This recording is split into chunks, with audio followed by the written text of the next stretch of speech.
Practicing law, I often was the only woman in the courtroom. And so this is something I've experienced for most of my life, at least from a professional perspective. But one thing I did not realize is how encouraging it is to other women to see a woman do something like this. And I remember Yes. when I was at UK law school one time, and one woman told me, it's a young woman, and she said that you cannot be what you don't see. And so she was thanking me because she said now she sees someone who's doing this.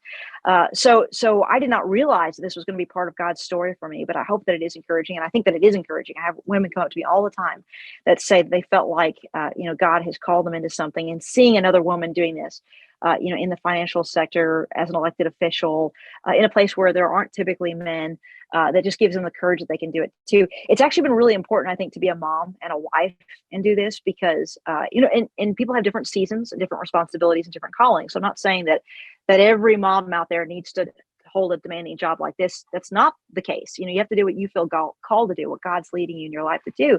But there's a lot of women who've said that they wanted to do something like this, and this encourages them that this actually is a possibility. So, my husband and I, we actually got married after I got sworn in. We got engaged about a month after I was sworn in. We got married my first year in office. A year, 9 months, and 2 days later, we had Levi. And then we had Marigold last year. So a lot of people have been able to see my story as it's progressed. And it's neat because I really feel like it's God's timing. We got married a little bit later than a lot of other people do.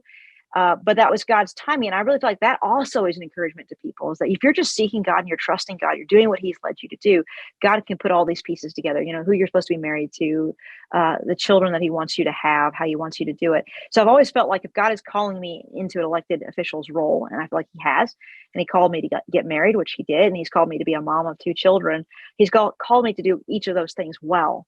And there's a way to do each of those things well. So I hope that is a great encouragement to women who watch this. Women often, and there's books after books after books on this, and I do think it's true that women a lot of times self-disqualify. So I Yeah. always try to take a moment to just really encourage women that they have a lot more gifts, skills, capabilities, and they realize, and we need their voice. We have so many wonderful men doing great things, but we need perspective of women too. We don't want to lose great talent just because you're self-disqualifying. And I think many times we as Christians kind of fall in many traditional roles, so we probably even more sometimes have a tendency to do that.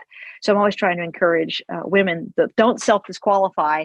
I'll tell you real quick one quote that I love, that I often refer to when I talk to women. Leslie Rutledge is the first female attorney general of Arkansas. She's running for lieutenant governor right now. She was the first to have a baby while serving in office at a constitutional level. So it's a small sorority. We know each other. And I remember Leslie told me that when she was running for office the first time, people told her, "Are you ready for the rough and tumble of politics? It's mean. Can you handle this? Are you ready?" And she told them, any woman who survived junior high can handle anything that politics can throw at you. And I love that because that's not true just for politics. It's true for any profession that is a hard profession. If you're a woman who survived junior high, you probably have got what it takes to do whatever it is God is calling you to do. So I'm always trying to encourage women that we need their voice. We need their involvement. We need a greater level of leadership from women in the country.